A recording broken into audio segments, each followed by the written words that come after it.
Ok, entonces ahora sí, oficialmente bajo la grabación. Bienvenidos a la sesión virtual del día de hoy. Hoy entonces vamos a seguir practicando lo que estuvimos viendo ayer, que son los subprocesos. Entonces, aquí traigo unos cuantos algoritmos digámosle, de propuesta de ejemplo. De hecho se me olvidó abrir, bueno, no importa, eso luego los puedo abrir.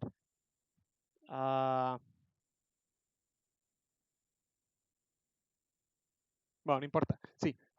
Traigo aquí varios de propuesta de ejemplo, aunque se me había ocurrido, solo que se me olvidó abrirlo, porque se me había ocurrido ahora más temprano, que quizá podríamos modificar algunos cuantos algoritmos viejos para aplicar validaciones por medio de su proceso, pero en realidad eso lo podemos hacer con cualquiera. Entonces, ahí veremos viendo a ver cómo hacemos. Antes de comenzar, sin embargo, como siempre, me gustaría abrir este espacio para preguntarles si alguno tiene alguna duda o alguna consulta en específico sobre algo que hayan estado estudiando o algo que hayamos visto en alguna sesión previa o algo que no sé, que no les esté quedando muy claro de la materia o lo que sea, no sé.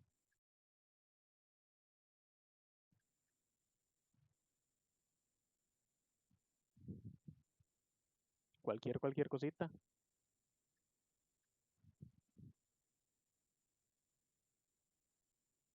O quizá algún tema de ayer, digamos, algo que sientan que no les haya quedado muy claro de los subprocesos, los parámetros, funciones o procedimientos. Javier me dice que de momento bien, Tess me dice que no por ahora. Ok. Ah, ¿Dónde comenzamos? Bueno, ahí, démosle por acá. Este primer ejemplo, ¿verdad? Eh, Déjeme ver. Javier me dice, a lo de ayer creo que le íbamos entendiendo la utilidad más que todo. Ok. Supongo que eso es bueno. Digamos, a eso me refiero. Si sienten que les gustaría que profundice específicamente en alguno de los temas de ayer,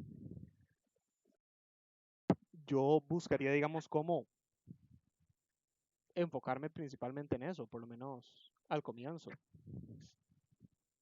Pero si no, si no, entonces no sé, o sea, si no,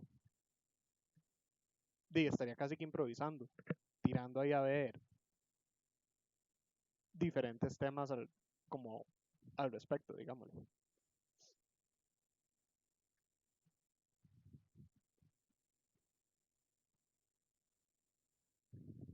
Me dice Javier, de mi parte entendí porque lo práctico es lo que me ayuda a entender.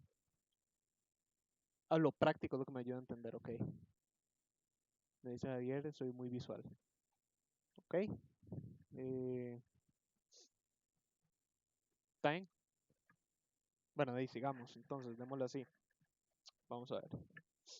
Entonces, este primer ejemplo, ¿verdad? Ayer les había contado un poco de él, que era básicamente ahí un casi revoltijo que surgió similar a como estábamos practicando ayer con los subprocesos de cadenas, pero este trabaja con números. Entonces, la idea de este es precisamente demostrar un poquito de la diferencia entre eh, este asunto de lo que son ¿cómo se llama esto? Los procedimientos, las funciones y los diferentes tipos de parámetros. Entonces,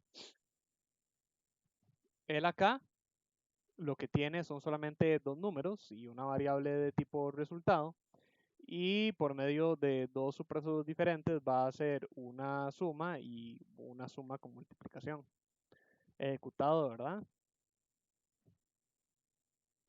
Él llega y, apa, primero muestra el procedimiento de suma, donde dicho y hecho hace una suma correcta de 12 más 16 para dar resultado 18. y luego, ¿verdad?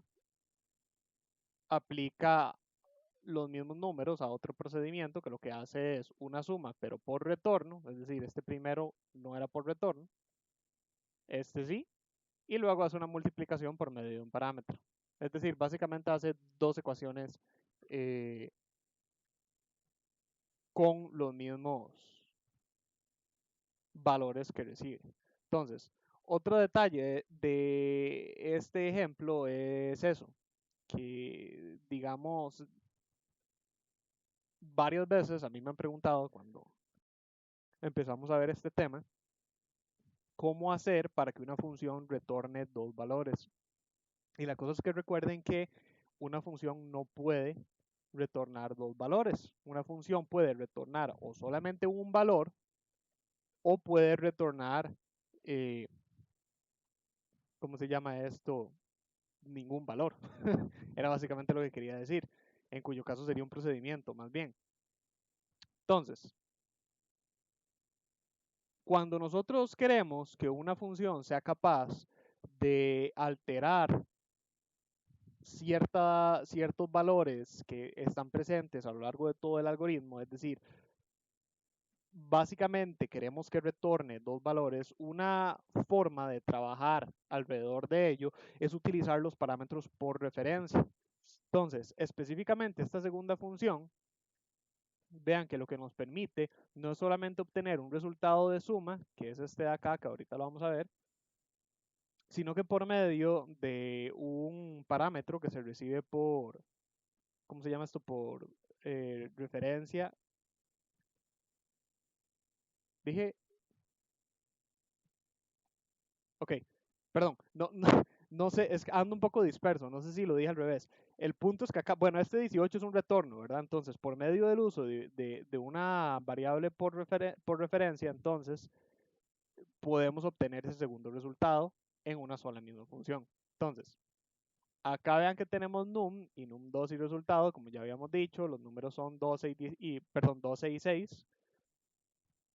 Y luego acá, el primer procedimiento de suma, vean que de hecho la manera en la cual trabaja suma es sin el retorno, sino que suma lo que hace es recibir dos valores a sumar, los cuales los va a estar asignando en una variable de tipo resultado. Entonces, una vez que nosotros aplicamos el subproceso suma a nuestras tres variables, tenemos que en la línea siguiente podemos ya representar esos valores en escritura y los tres van a tener las asignaciones correctas, donde num y num2 van a conservar sus valores originales y resultado va a tener el resultado de esa operación. Entonces, en el caso de el segundo subproceso, que es el subproceso de suma y mult, que queremos hacer ambas cosas, suma y multiplicación, vean que él trabaja de la misma manera, donde recibe los tres parámetros, pero vean que acá lo tenemos como parte de la expresión de escritura. Entonces, el retorno de suma y mult va a ser el resultado de la suma de estos dos valores. Y resultado, el tercer parámetro, va a estar recibiendo el resultado de la multiplicación. Entonces, como el retorno es la suma, yo puedo insertar directamente acá mi subproceso en medio de la línea de escritura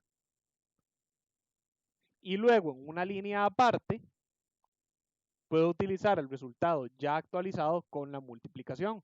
Vean que el resultado anteriormente tenía la suma, pero acá yo lo vuelvo a sobreescribir para que tenga la multiplicación y la suma la saco por el retorno de este subproceso.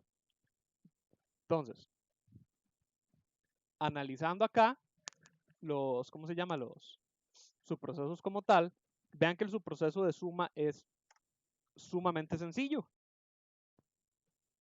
Él va a estar recibiendo tres valores, A, B y C por referencia, y lo que hace es que a la variable C que está recibiendo por referencia le va a estar asignando la suma de A y de B. Vean que sin embargo también, a pesar de que yo estoy recibiendo todos los valores por referencia, quizá sea innecesario recibir absolutamente todos por referencia. Yo podría solamente recibir C por referencia, ya que yo no estoy trabajando con A ni con B. Y no solamente no estoy trabajando con A ni con B, sino que bajo el contexto de este subproceso, que lo que queremos es sencillamente un resultado en C, cualquier modificación que yo quisiera hacer sobre A y B sería mejor realizarla únicamente sobre los valores, no sobre la referencia a las variables originales. Entonces, es mucho mejor, en este caso, sencillamente trabajar así y a C realizar la asignación por referencia.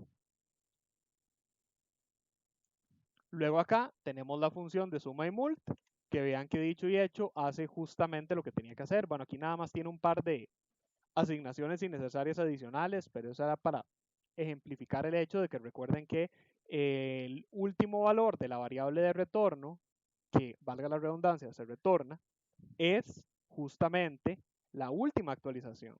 Entonces, acá tenemos suma y mult, ¿verdad? Tenemos A, B y mult como variables que se reciben de manera externa como parámetros. Entonces yo defino retorno, que es mi valor de retorno, como del tipo entero, y vean que al retorno le asigno un montón de valores, pero eso no importa, porque al puro final, como les dije, al retorno se le asigna la suma de A más B, porque se supone que el retorno es el valor de la suma. Alternativamente, mult, que lo que tiene que hacer es obtener la multiplicación de A y B, vean que justo antes de actualizar retorno, dicho y hecho, se le asigna esa multiplicación. Por lo tanto, la función al final llega a estar retornando ambas cositas. Entonces, yo sé que no es un algoritmo mucho más, sumamente, digamos, como complejo o súper útil o mucho más elaborado de lo que estuvimos trabajando ayer, pero es una muestra ya, digamos, aplicada en matemática de lo que estuvimos haciendo ayer en vez de hacerlo con, ¿cómo se llama esto? Con cadenas. Entonces, no sé, se me ocurrió que podríamos ponerlo así como una especie de calentamiento. ¿Qué tal vamos? ¿Todos bien?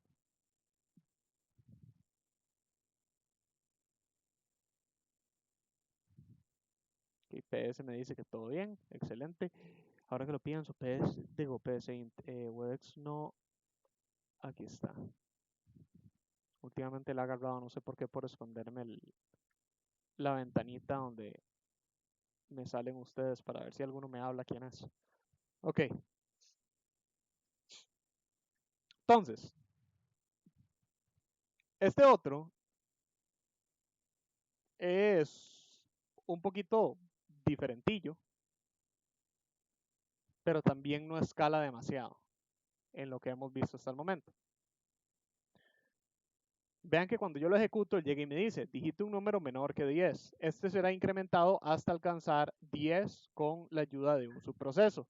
Entonces, este algoritmo demuestra por medio del uso de subprocesos, bueno, por un lado va a estar realizando ese incremento, ¿verdad? Entonces, podríamos decir que también vamos a seguir trabajando, realizando ahí operaciones misceláneas, en este caso incremento de un contador con subprocesos, pero también va a estar realizando una ligera validación con la ayuda de subprocesos. Entonces, véanlo acá, él quiere que yo ingrese un número menor que 10. Si yo ingreso 45, él sabe decirme, por supuesto, que el valor ingresado, bueno, él llega y me dice que el valor ingresado es mayor o igual a 10, es decir, excede 10, y luego me vuelve a preguntar o a pedir que digite un número menor que 10, que este va a ser incrementado hasta alcanzar 10 con la ayuda de un subproceso.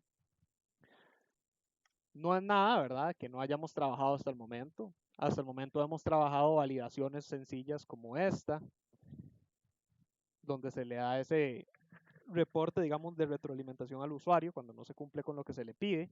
Una vez que se cumple con lo que se pide, dicho y hecho, hay un reporte exitoso, ¿verdad?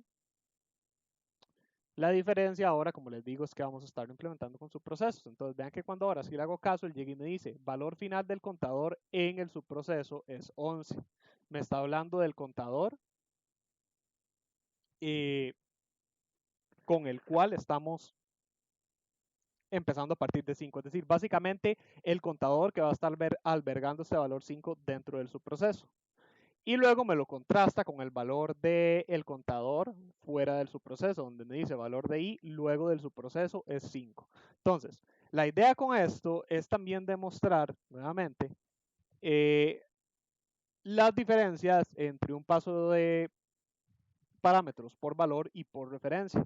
Acá solamente viendo la ejecución podemos inferir que el paso de este contador o de este valor que se está leyendo del usuario es por valor, porque vean que acá nos está diciendo que el último valor de ese contador en el subproceso fue 11, pero de regreso al algoritmo principal se conserva como 5. Entonces veámoslo cómo trabaja. Vean que al puro comienzo lo que tenemos es un repetir. De hecho, el repetir nos engloba todo el algoritmo principal y es un bucle infinito. ¿Okay? Vean que yo acá si aprieto cualquier tecla me devuelve el principio para volver a intentar. Entonces, acá yo llego y le digo al usuario, digite un número menor que 10, bla, bla, bla, bla, todo ese mensaje y se lee en el contador i. Acá, gente, es donde yo les decía lo de la validación. Vean lo que tenemos aquí. Aquí tenemos un sencillo sí y no, donde yo le digo, si ejemplo de i, entonces valor de i luego del subproceso es i. Si no, valor ingresado mayor o igual a 10. Luego caemos en una esperar tecla que cuando yo aprieto me va a limpiar la pantalla y nos va a devolver al principio. Entonces, tenemos básicamente que, vean que el algoritmo principal está realizando una operación bastante directa, bastante, digamos, de A a B, donde él sencillamente pide un valor, le delega ese valor a un subordinado, digámosle, y a partir de la respuesta de ese subordinado se decide qué hacer. Si ustedes leen esto por encimita, también se puede inferir mucho sobre qué está pasando aquí. Por ejemplo, valga la redundancia, el algoritmo, el subproceso ejemplo es una función. Esto lo podemos inferir al ver que forma parte de una expresión, en este caso la expresión siendo una condición, ¿verdad? No es, vean que ejemplo no está acá, digamos, solito. Y lo otro es que vean que yo estoy utilizando el valor de retorno de ejemplo por sí solo como parte de mi condición, lo cual implica que lo que devuelve es un valor lógico. Entonces, vean que ejemplo es en sí mismo una validación, o por lo menos parte de lo que hace es una validación. Según lo que ejemplo le reporta el algoritmo principal le va a dar la respuesta adecuada al usuario de si cumplió o si no cumplió. Si bajamos al algoritmo de ejemplo, vemos que él tiene un valor de retorno denominado como red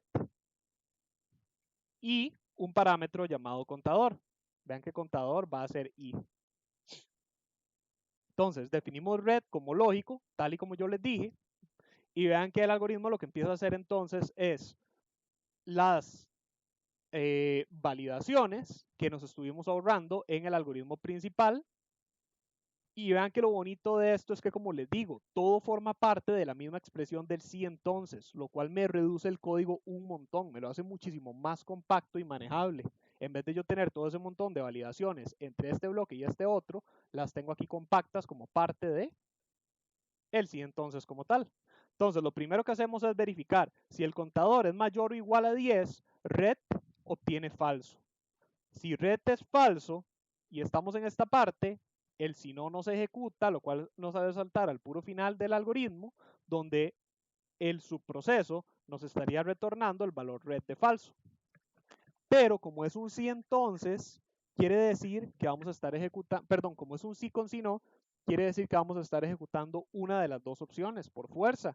Si contador no es mayor o igual a 10, quiere decir que es menor, que es lo que buscamos, o es una o es la otra. Por lo tanto, si es menor, red obtiene verdadero, entramos en un bucle repetir, que lo que va a estar haciendo es incrementando contador hasta que contador alcance un valor mayor a 10 y llegue y se le dice aquí al usuario, Valor final de contador en su proceso es contador. Aquí es entonces donde está ese reporte final donde se dice que el valor final es 11. Entonces, vean que sin embargo, acá se le dice al usuario que queríamos alcanzar el valor de 10 y el último valor es 11. ¿Alguien recuerda por qué está ocurriendo eso? Es bastante sencillito, son validaciones como las que hemos trabajado en todo el Quatri.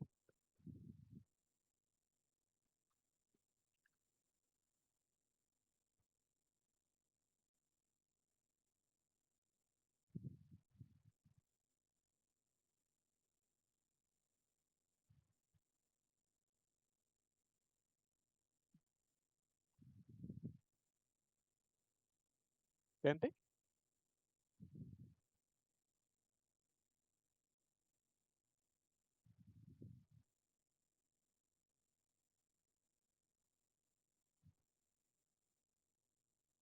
Sí, sí sí me escuchan. Es una validación sencilla, ¿verdad? Vean que no tiene que ver con su proceso, o sea, la estoy realizando en su procesos, pero es una validación que ustedes ya han hecho. ¿Por qué es que está ocurriendo?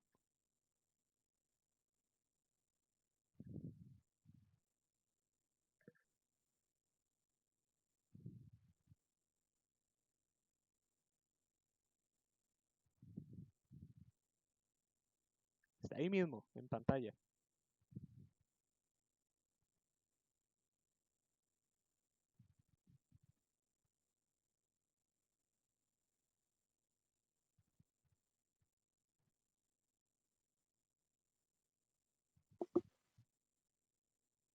Sí, porque se repite hasta que sea mayor a 10.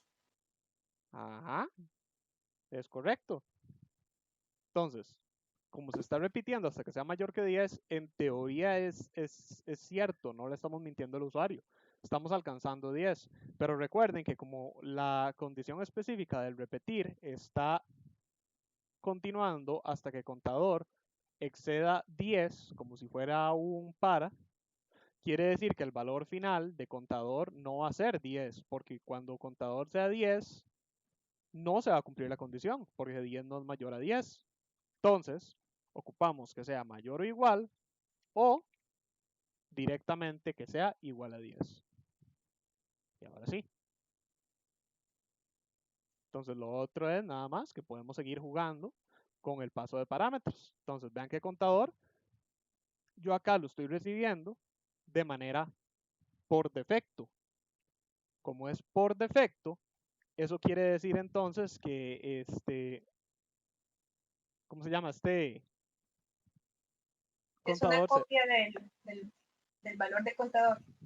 ajá, digamos, lo voy a estar recibiendo por valor. Entonces sí, es correcto, es una copia del valor, porque es una variable no dimensionada. Si yo cambiara esto y lo hiciera por referencia, ahora sí la cosa cambia. El valor original sí es afectado. ¿Ok? Entonces, vamos a ver, ¿nos quedamos con el tema de validaciones o...?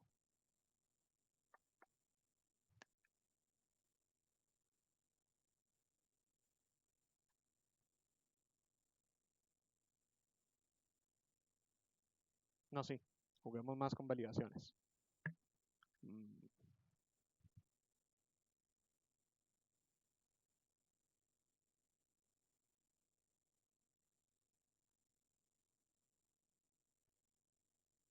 Vamos a ver, vamos a ver.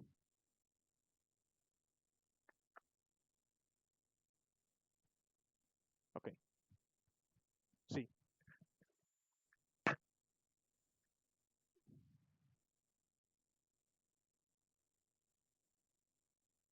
Déjenme pensar, gente. Es que estoy pensando, disculpen, es que y estoy pensando algo que se me acaba de ocurrir que podemos incluir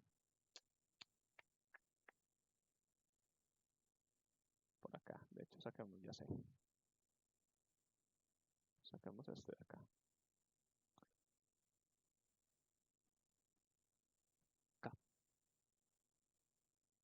Entonces, para seguir jugando con esto de aprovecharme de sus procesos y el uso de validaciones, ¿verdad? Quizá ustedes ya quizá han notado que cada vez que nosotros queremos validar una respuesta del usuario, se vuelve un poco tedioso cuando tenemos que andar copiando y pegando la validación por todo lado y nos extiende un montón el código. Entonces, como yo les había dicho, esto nos ayuda un montón a reducir ese código, ¿verdad? De hecho, cambiemos esto, cambiémosle ejemplo a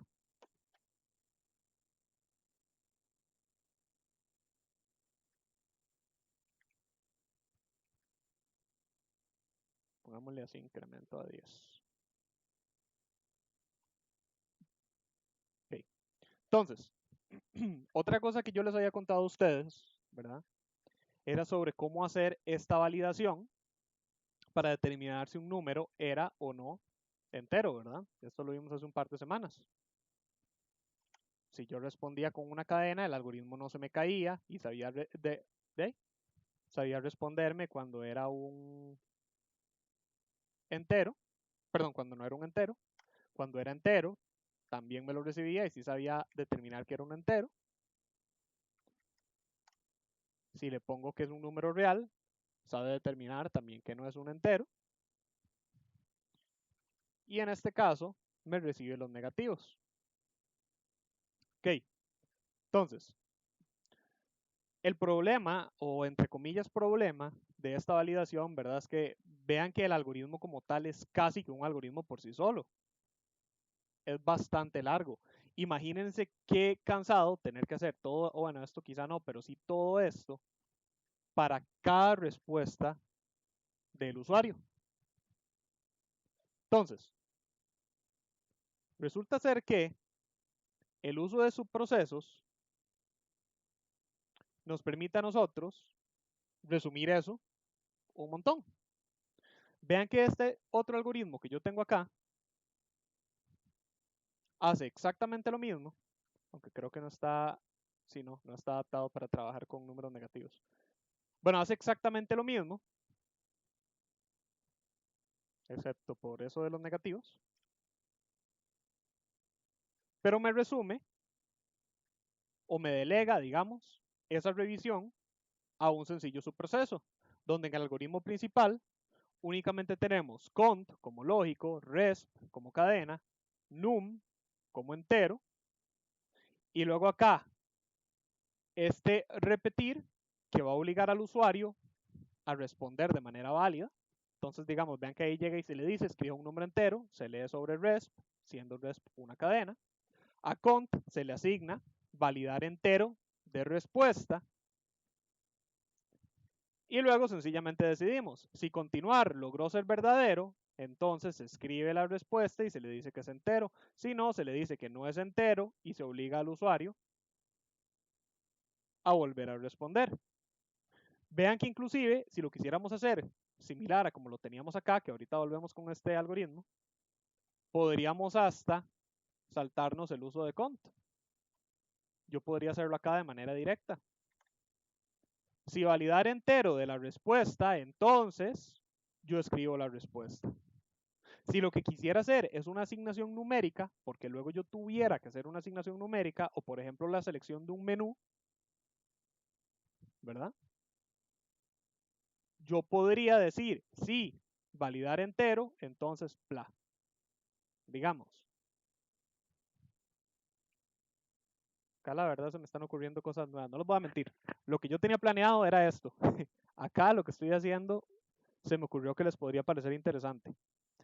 Entonces, voy a sacar nada más para hacerlo rápidamente un menú como el de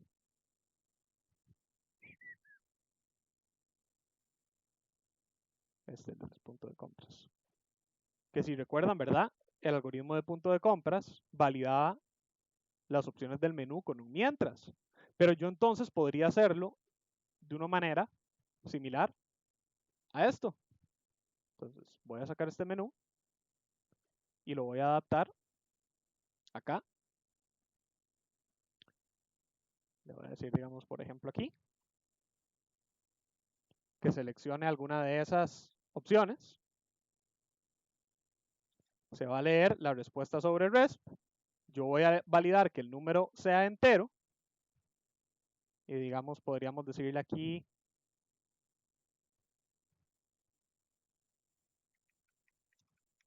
para hacerlo rápido.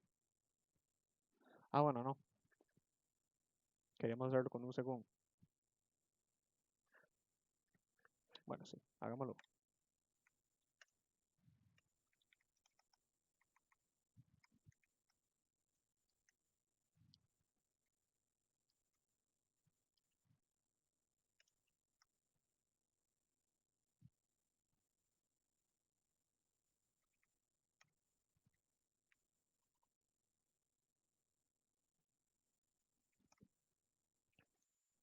Hagámoslo así nada más para que sea más rapidito. Vean que acá esto, ¿verdad? No, por si acaso, ¿verdad? Esto es iterativo e innecesario. Yo estoy escribiendo la misma respuesta para todas las opciones, pero es solamente como para validar el uso del según. O digamos, bueno, está bien. Hagámoslo más diferente, por si acaso. Entonces,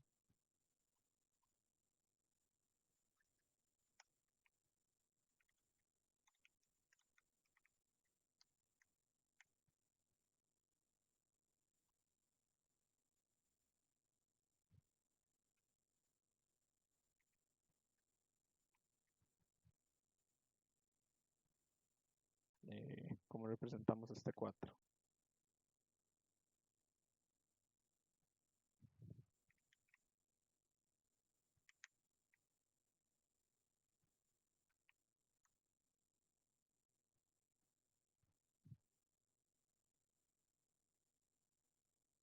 Pongámoslo romano, no importa.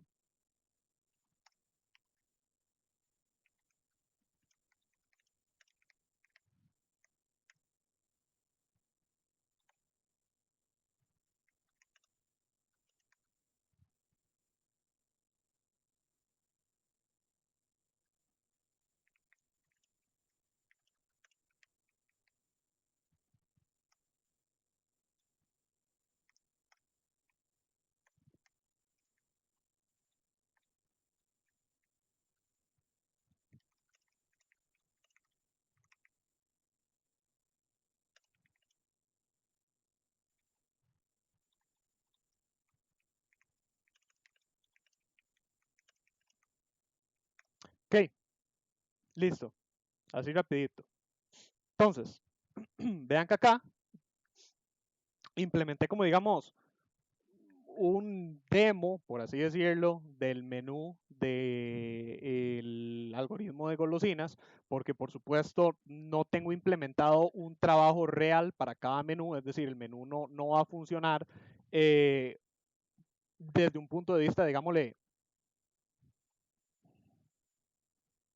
matemático. Por eso digo que es un demo del menú, ¿verdad? Porque nada más es como para mostrar el uso del menú, pero no vamos a mostrar ningún reporte ni hacer ningún cálculo. Pero vean que entonces, una y otra vez, me va a estar demostrando el menú, se le va a estar contestando al usuario con una respuesta, perdón, se le va a estar pidiendo al usuario una respuesta que se va a leer sobre RESP, que al ser cadena se puede esperar cualquier respuesta del usuario. Él puede ingresar cualquier carácter que él quiera y se va a leer sin que PSIN se me caiga. Luego entonces yo lo que hago es por medio de este sí entonces validar si la respuesta es válida. Y la manera en la cual hago eso es por medio del subproceso validar entero aplicado a este sí entonces, donde yo le digo sí, validar entero de respuesta, entonces yo procedo. Ahorita vemos validar entero, pero en esencia validar entero es un subproceso que hace exactamente lo mismo que la descomposición de cadena del algoritmo de mula de excepción. Y al final me retorna verdadero o falso según corresponda. Me va a retornar verdadero si el valor que yo le envié, la cadena que yo le envío, está compuesta únicamente por valores enteros. Pero me va a retornar falso si en algún momento logra determinar que esta cadena no es un número entero únicamente. Entonces, una vez que se determina. Si resulta ser que sí logró validarlo y es verdadero, se limpia la pantalla y se le dice al usuario opción elegida y utilizamos un segundo de convertir a número de RESP. Yo esta conversión a número de RESP ahora la puedo hacer con certeza y seguridad de que no va a haber ningún error, porque ya aquí, gracias a este sí entonces y gracias a esta validación, si estamos en este punto, yo sé que RESP es definitivamente una cadena representativa de un número entero. Entonces, con toda libertad yo lo puedo hacer para seleccionar cada una de mis opciones.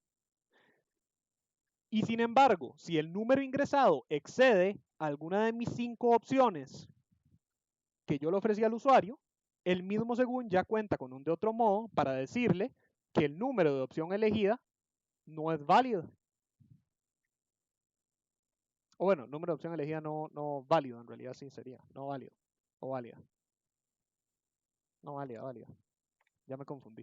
Bueno, pero vean que alternativamente, precisamente por el nivel de validación que yo estoy haciendo, que tiene diferentes, por así decirlo, capas de validación, si la validación inicial no pasa, que era esta, para determinar que el número fuera un entero, es decir, el usuario me contestó con una cadena o con un número no entero, ni siquiera entramos aquí, sino que caemos de una vez al de otro modo, donde se le dice al usuario que la respuesta ingresada no es válida y que debe responder únicamente con valores enteros. Entonces vean que hasta tenemos más libertad para de una manera un poco más compacta darle al usuario la retroalimentación de lo que está haciendo. Inclusive, gente, si quisiéramos resumir esto todavía más, tal y como nos decía PS ayer, yo podría delegar cada una de estas opciones del menú a otro subproceso, o inclusive yo podría quitar todo esto y hago otro subproceso que sea el procesamiento de menús. Entonces digamos que yo tengo un subproceso acá que se llame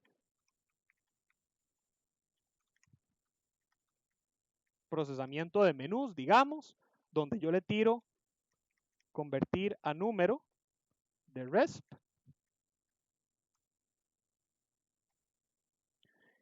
Y luego procesamiento de menús podría ser otro subalgoritmo aquí abajo.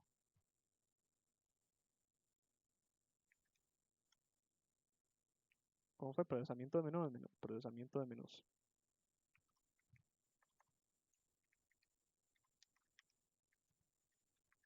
Menús. Sí, menús. Que recibe una I de tipo entero.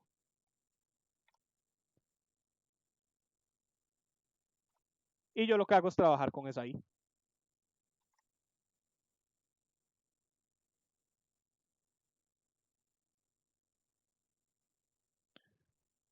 Ahí él llega y me dice, actualmente se cuenta, bla, bla, bla, elija uno. Entonces vamos a elegir, digamos, la opción 3. Y algo ahí me equivoqué. Entre los procesos invocados, línea 22, Ah, cierto, olvidé de quitar el convertir a número. Ese es otro detalle. Vean que inclusive como yo ya estoy delegando todo a procesamiento de menús, y procesamiento de menús en teoría lo que espera es recibir un número, ¿verdad? Esto ya no es necesario porque estaría convirtiendo número un número. Entonces ahora sí. ¿Dónde dejé con línea 29? Ah, sí, cierto. Que dependíamos de cont para eso. No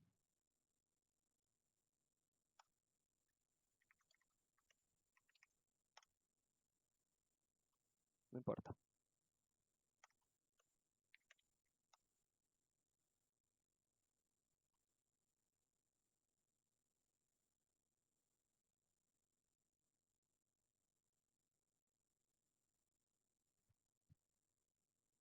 Ah, no, porque esto ya ahora funciona diferente. Entonces quitamos cont, porque modificamos este algoritmo un montón. Hagamos que esto sea... No, psint, por favor. Hagamos esto un bucle infinito. Listo. Para emular el menú. Entonces ahora lo vamos a hacer un bucle infinito. Nada más vamos a poner aquí una esperar tecla.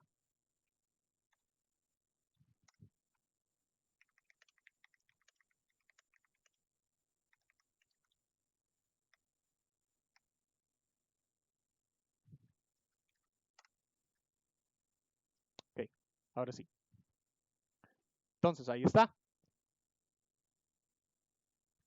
Digite el número de artículo al cual registrar los puntos. Si yo ingreso 3, vean que acá esta selección del menú pertenece al algoritmo principal. Pero cuando yo ingrese ese 3 va a ser validado por validar entero. Como validar entero sí va a dar el visto bueno, entonces el algoritmo principal va ahora a llamar a un segundo subalgoritmo al cual le va a tirar la conversión a número de resp, la cual podemos convertir a número de manera segura, porque sabemos que ya validar entero nos filtró cualquier respuesta que no fuera un número. Al yo ingresar 3, procesamiento de menús, llega y me dice el menú, la opción de menú que yo elegí, que fue la 3, tri. Opa, ¿en qué momento hice yo esto? A partir de i, que se recibió desde el algoritmo principal. Si yo elijo un número mayor a las opciones válidas, el de otro modo me va a estar recibiendo ese número en el procesamiento de menús. Y si yo más bien le contesto alternativamente con una respuesta que no es una, ¿cómo se llama? Un número entero, lo que llega a pasar es que sencillamente de una caemos en el cuerpo del si no sin tener que llamar a procesamiento de menús. Y de nuevo, vean que el algoritmo, por lo menos en el principal, se nos reduce un montón y nos delega cada parte a bloques de código ordenadas, separadas al algoritmo principal, mucho más fácil de darles mantenimiento. ¿Okay? Vean que si yo no tuviera estos subprocesos, todo esto se me estaría extendiendo aquí un montón más, ¿verdad? En el algoritmo principal, que es como hemos tenido que trabajar hasta el momento. Ahora, inclusive hasta más bonito de leer es, si validar entero de respuesta, entonces limpiar pantalla, procesamiento de menús, convertir a número de respuesta. Por supuesto que todavía no es un lenguaje completamente natural, ¿verdad? Porque sigue siendo código hasta cierto punto, ¿verdad? Es un pseudocódigo de PSINT, pero es mucho más, ¿cómo decirlo? Apacible, quizá, a la vista. Es mucho más intuible para una persona leer esto que el montón de líneas de código de si lo hubiéramos tenido que hacer todo en un solo algoritmo con todas sus validaciones y todo, ¿verdad?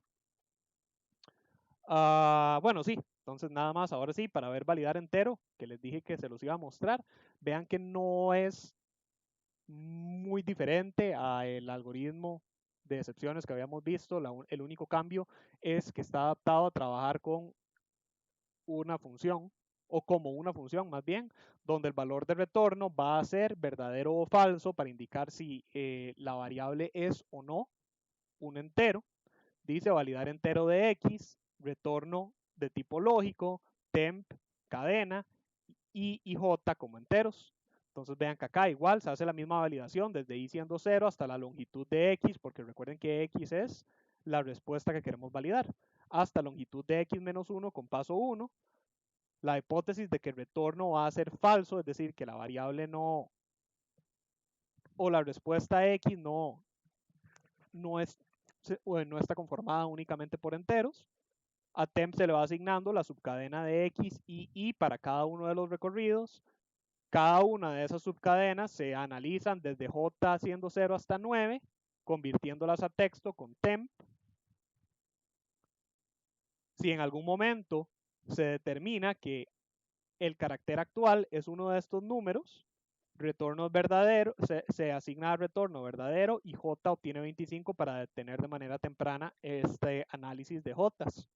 Luego entonces, como retorno llegó a ser verdadero, esto no se activa, el par avanza un valor más, retorno vuelve a ser falso para analizar el siguiente carácter y así vamos carácter por carácter. Si eventualmente encontramos un carácter que no logra activar retorno, quiere decir que retorno es falso para este punto, lo cual significa que ya encontramos un carácter que no es perteneciente a un número, lo cual significa que ya no tenemos que seguir analizando esa respuesta porque aun si tuviera más dígitos, No importa si el resto son numéricos, con que haya un solo carácter sabemos que ya no es un número entero. Entonces ahí se le asigna la longitud de X para detener el segundo para de manera temprana también. Y al final del subproceso se va a retornar falso o verdadero según corresponda. ¿Ok? De nuevo, vean que acá sencillamente nos haría falta la validación adicional para si quisiéramos incluir también negativos, donde digamos, era así. Y... no. O... y tiene que ser 0 para que sea el primer carácter. Y temp es igual a la resta. Bueno, el símbolo de negación, que solamente puede estar como primer carácter, porque un símbolo de negación que no esté como primer carácter no es un símbolo de negación, es un guión o una resta. Entonces ya ahora sí, nos debería poder recibir negativos, como -5. Ahí está. Opción elegida no válida. Perdón, opción elegida, número de opción elegido no válido. Oprima cualquier tecla para reiniciar el menú. ¿Ok? Este cuatrimestre casi no he hecho sesiones así, porque no se ha prestado para, que son usualmente donde yo me pongo a jugar mucho creando un algoritmo casi desde cero, aunque este no fue desde cero. ¿Qué tal vamos, gente? Sí están entendiendo todo lo que acabo de hacer, la validación que hice y todo.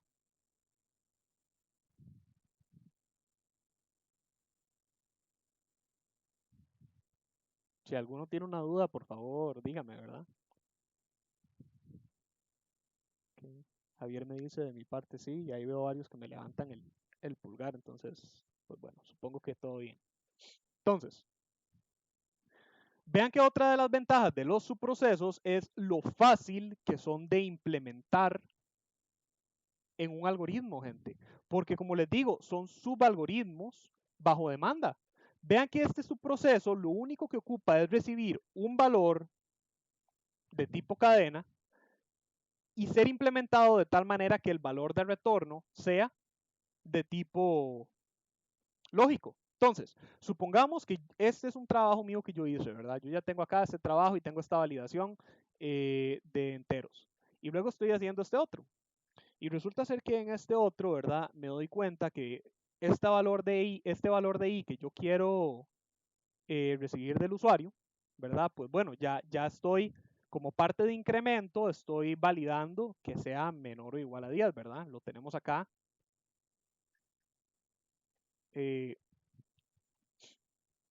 Insertada la validación, él la hace sola.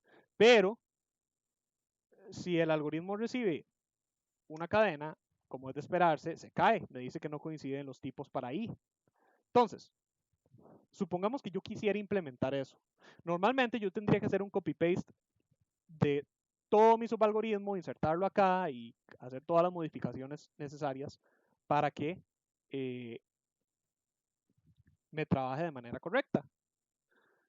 Pero yo aquí puedo sencillamente agarrar mi subproceso.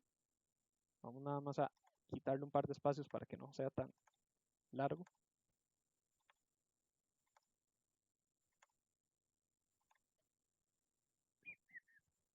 Dejémoslo así. Yo puedo agarrar mi subproceso, me lo traigo para acá.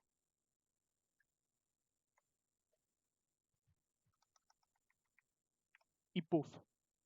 Ya solo con eso, este algoritmo sabe cómo validar un entero de tipo X. Lo único que tengo que hacer ahora es implementar esa función de la misma manera que yo implementaría longitud o azar en mi algoritmo.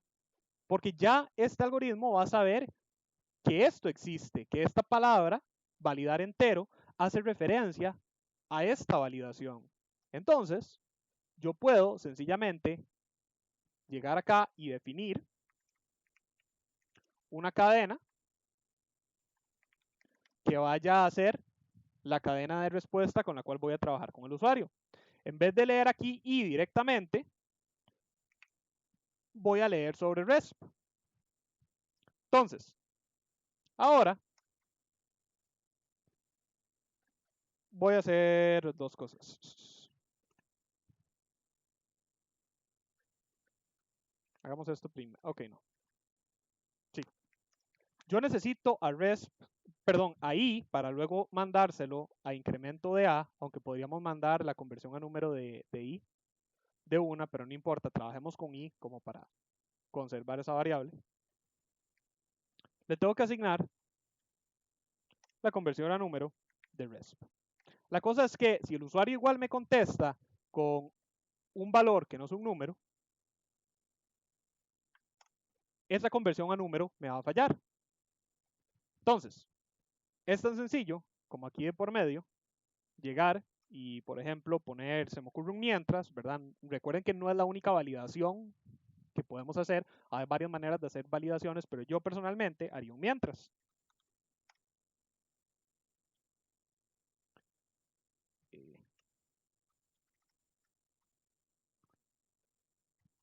Mientras, negación de validar entero, porque recuerden que si validar entero, validar entero de RESP, a ver si. Recuerden que si RESP es un número, según nosotros programamos, perdón, este es su proceso, si RESP es un número entero, entonces validar entero me va a dar verdadero. Entonces, al yo negar ese verdadero, quiere decir que únicamente cuando la validación falle se me va a activar este mientras, donde yo le puedo decir al usuario. De hecho, limpiemos pantalla y le ponemos un mensaje de error grandísimo.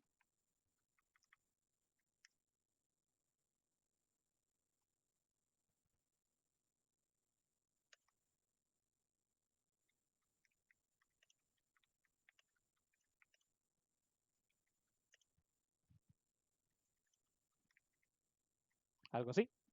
Entonces, cada vez que negación de validar entero del RESP, es decir, cada vez que no se cumpla la validación de entero de la respuesta, se va a limpiar la pantalla, se le va a decir al usuario, error, respuesta ingresada debe ser únicamente números enteros, digite num menor que 10, este será incrementado hasta alcanzar 10 con la ayuda de un subproceso. Y se vuelve a leer RESP. Una vez que se vuelva a leer RESP, se vuelve a aplicar la validación y se determina si se logra o no escapar del mientras. Una vez que el usuario logra escapar del mientras, quiere decir que fue porque la validación de entero fue exitosa, es decir, dio verdadero. Porque de nuevo, si dio verdadero, negación de verdadero es falso y el mientras no ocurre, ¿verdad? Eso quiere decir que RESP, dicho y hecho, tiene un número entero, no tiene caracteres no pertenecientes a un número entero. Por lo tanto, yo puedo con seguridad convertir RESP a número y asignárselo ahí. Y ahora entonces, así de fácil, rápido y sencillo, yo implementé mi validación en este subalgoritmo. Y ahora sí, si yo ingreso 45, como ya vimos, mi segundo subproceso no me lo recibe, me dice valor ingresado mayor o igual a 10. Si ingreso un número que sí cumpla con las condiciones, como 5, ahora sí me lo recibe, me dice valor final del contador en su proceso, valor de I luego del subproceso. Pero si contesto con una cadena, el algoritmo no se me cae, sino que sencillamente le muestra el mensaje de error al usuario donde le dice error, respuesta ingresada debe ser únicamente números enteros y le vuelve entonces a mostrar el mensaje. Y de aquí no sale hasta que se cumpla la condición. Y de nuevo, si excede, si no hace caso, valor ingresado mayor o igual a 10, pero alternativamente si sí hace caso, todo bien. Y como nos aseguramos de que nuestra validación ahora sí recibiera números negativos, podemos también trabajar con números negativos.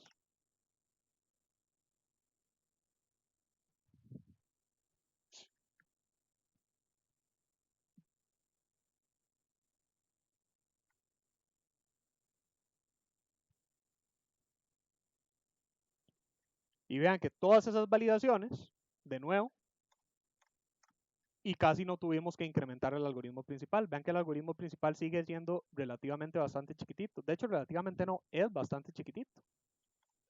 Porque todos los otros procesamientos que nos pudimos ahorrar los tenemos acá. un subproceso de validación y un subproceso de validación con incremento externos a.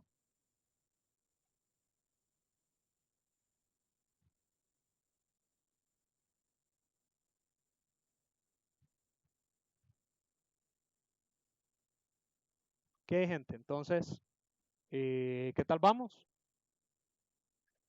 No sé si alguno tiene alguna duda o algo de lo que acabo de hacer no le quedó muy claro.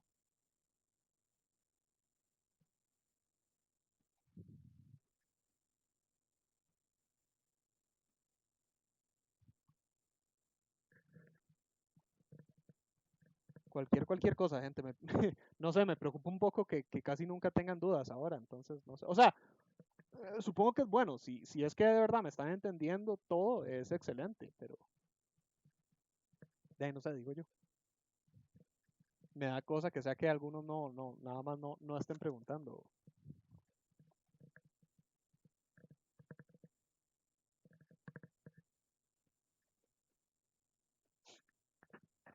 Recuerden, ¿verdad? Bueno, sí.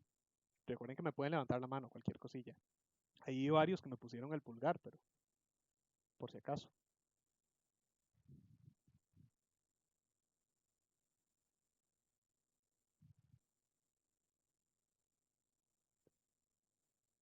Bueno, entonces,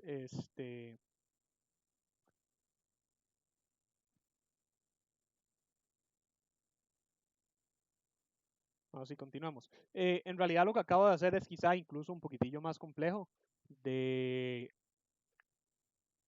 lo que originalmente, los otros que originalmente tenía planeados para hoy. Entonces, ven, digamos, lo chiquitito que es este.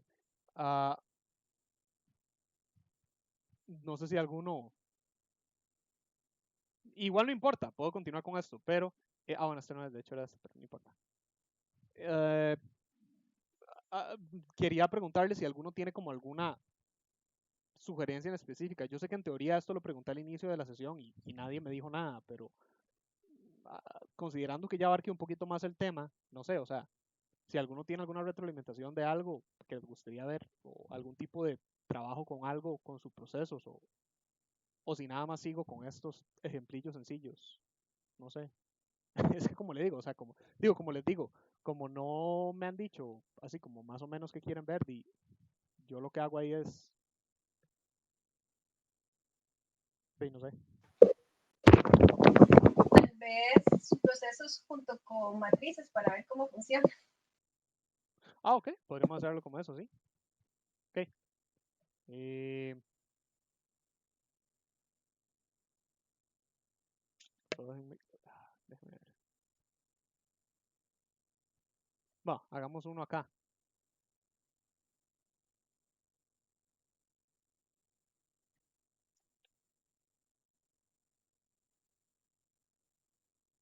Eso estoy pensando, porque es que hay algunos que sí tengo ya hechos, pero hacen otras cositas.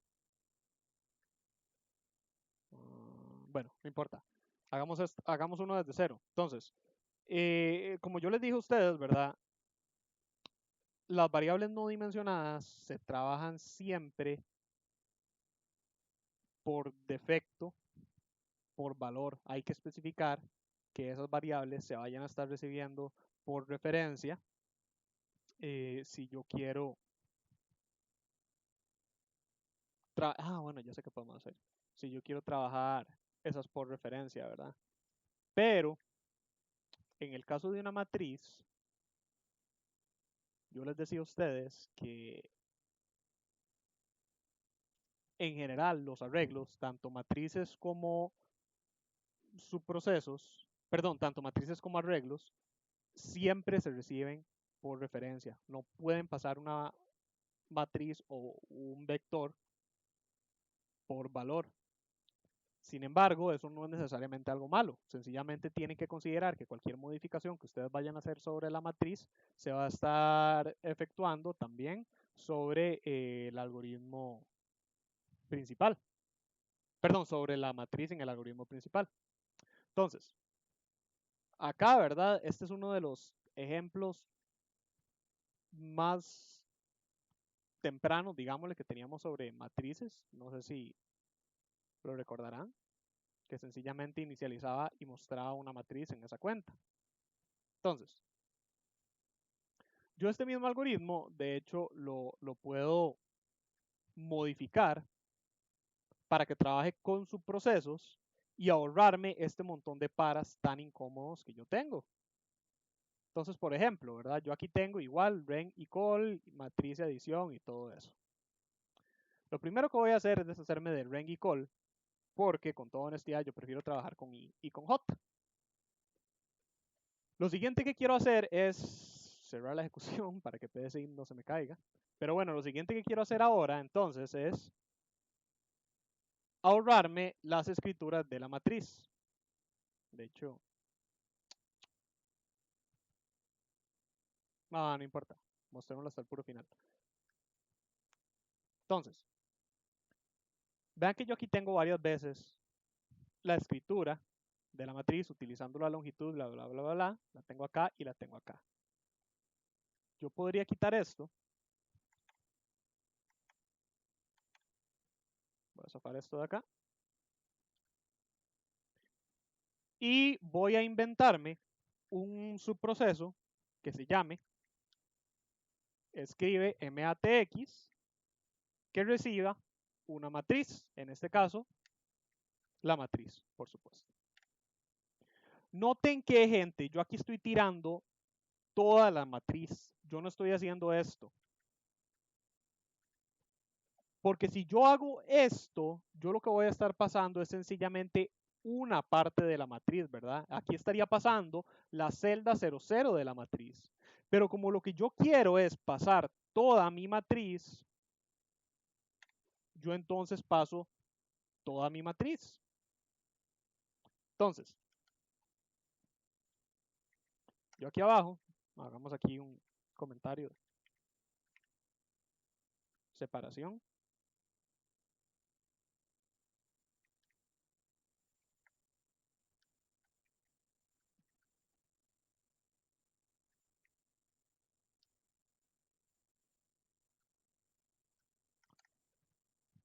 Yo aquí a mi subalgoritmo le puedo llegar y crearlo de tal forma que se llame igual, escribe matx y reciba una matriz M.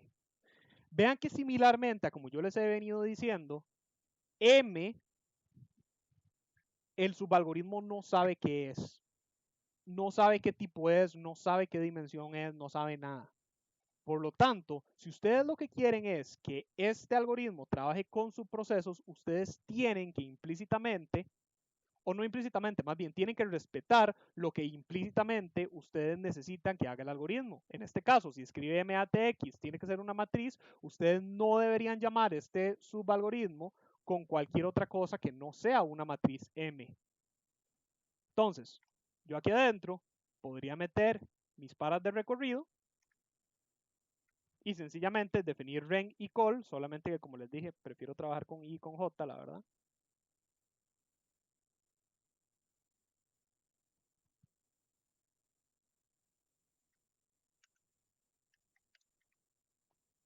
Para el recorrido de la matriz. Vean que así de fácil y sencillo ya tenemos un subalgoritmo que me va a estar resumiendo este recorrido. Por lo tanto, yo puedo agarrar esta escritura de matriz para reemplazarme la escritura final modificada e inclusive para reemplazarme estos otros paras de impresión. Y vean que lo único que tengo que hacer es eso, mandar la matriz. Pero sin embargo, ahí no acaba esto. Digamos que yo quiero hacer otro subproceso para mis matrices. Porque supongamos que quiero ahorrarme todo ese montón de paras horribles que yo necesito para una matriz. Entonces, yo voy a hacer lo siguiente. Déjenme ver.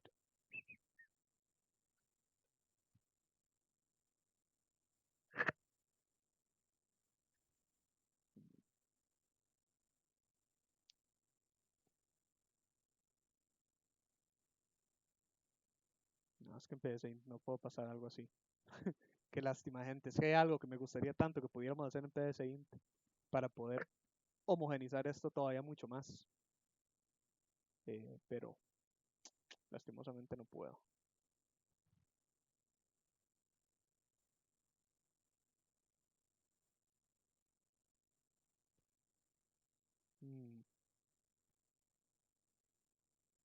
Si no, vamos a tener que hacerlo por aparte, no importa.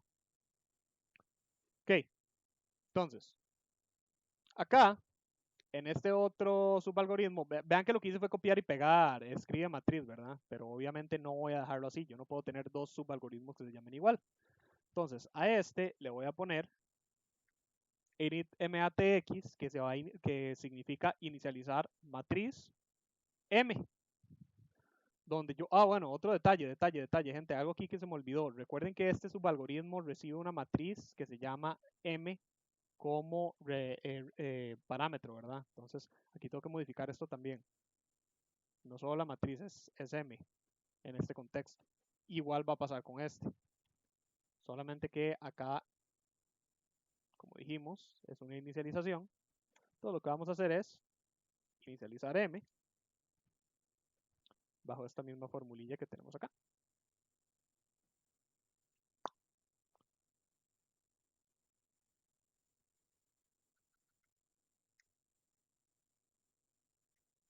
Y ahora con eso podemos quitar esta inicialización y poner sencillamente inicializa matriz, matriz y listo.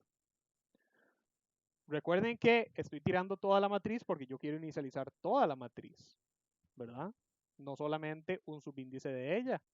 De la misma manera, como M se está recibiendo por defecto y lo que estoy tirando encima de M es la matriz, y como la matriz es una variable dimensionada, M por defecto se va a recibir por referencia. Por lo tanto, cada una de estas asignaciones sobre M se van a estar efectuando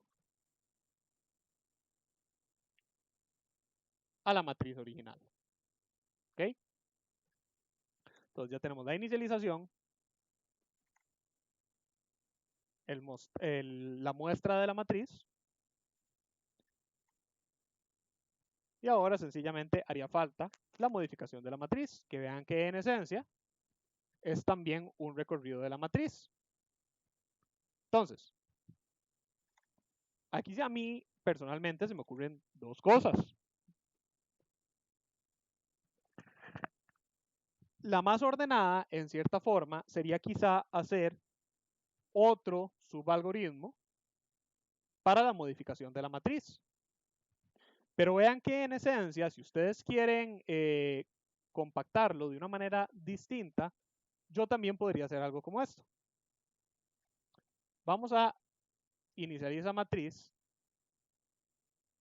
y yo a inicializar matriz le voy a estar dando varias opciones. Entonces,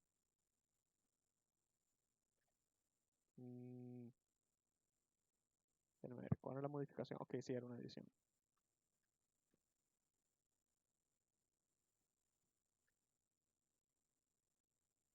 Vamos a ver. Listo, ya se me ocurrió. Vamos a recibir otra variable que se llame op de opción. Opción va a ser un número. Vamos a tener un según de opción, que según la opción recibida como parámetro, vamos a estar inicializando nuestra matriz de una manera diferente.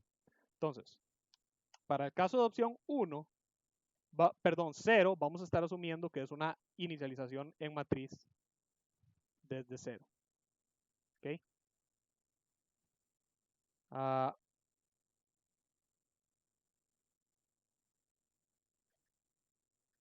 Para el caso de opción 1,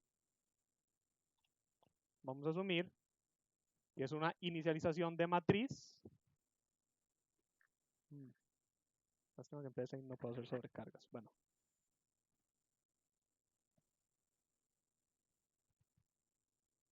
Ok. Vamos a trabajar de otra manera entonces. Vamos a agregar, aparte de opción, vamos a meter val, no, de hecho lo ocupábamos val desde un principio. Entonces, para la opción 1, vamos a asumir que es una inicialización de toda mi matriz según el valor de val que yo voy a estar recibiendo desde afuera.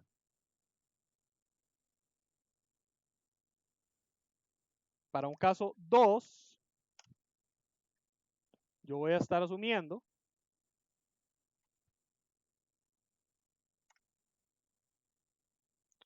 que es una modificación de mi matriz donde yo le voy a estar sumando a cada uno de mis valores el valor de val. Vean que en esencia la opción 2 entonces puede trabajarme tanto con una resta como con una suma.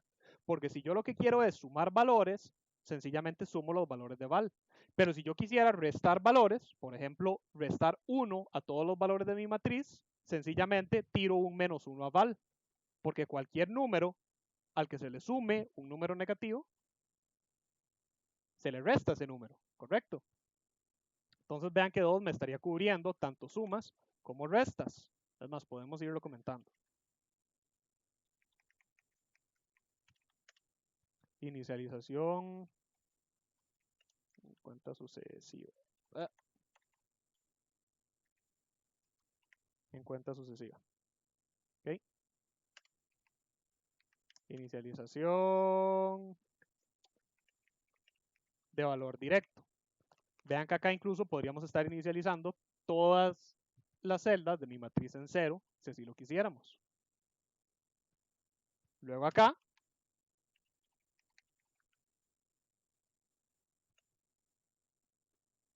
pongámosle suma resta. Metamos ahora entonces un caso 3.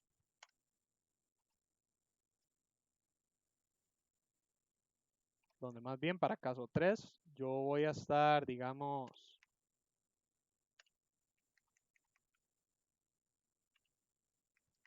multiplicando cada valor por el valor. Metamos luego un caso 4. Que el caso 4 sea una división.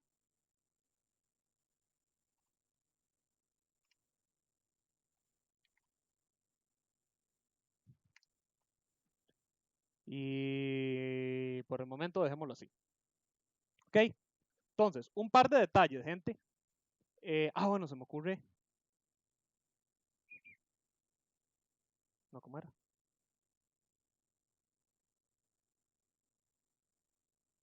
Había algo más que quería hacer, pero ya no me acuerdo.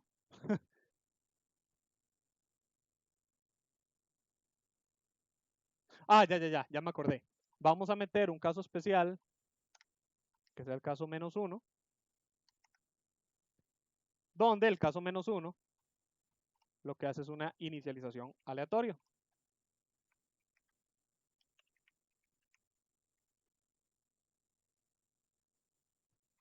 Según el valor que yo quiero recibir. ¿Ok? Entonces, ahora sí, a lo que iba. Detalle con este subalgoritmo. ¿Ok? Hacer algo como esto tiene sus ventajas y desventajas desde el punto de vista, digamos, de los programadores. A lo que me refiero es que no es algo como, digamos, objetivo. Entonces, el asunto acá, sumamente importante, gente. Tengo que quitar esto, aquí no estoy escribiendo nada. Por un lado, hay gente que va a criticar hacer algo como esto, y de nuevo, no estoy diciendo que la crítica sea inválida o válida, es preferencia personal. Hay gente que va a criticar hacer algo como esto porque va a decir que el subalgoritmo se vuelve demasiado largo, que esto es demasiado largo y son demasiados diferentes usos para un subalgoritmo, que sería mucho más ordenado que init matriz sencillamente inicialice la matriz y que tengamos un subalgoritmo diferente para las otras opciones.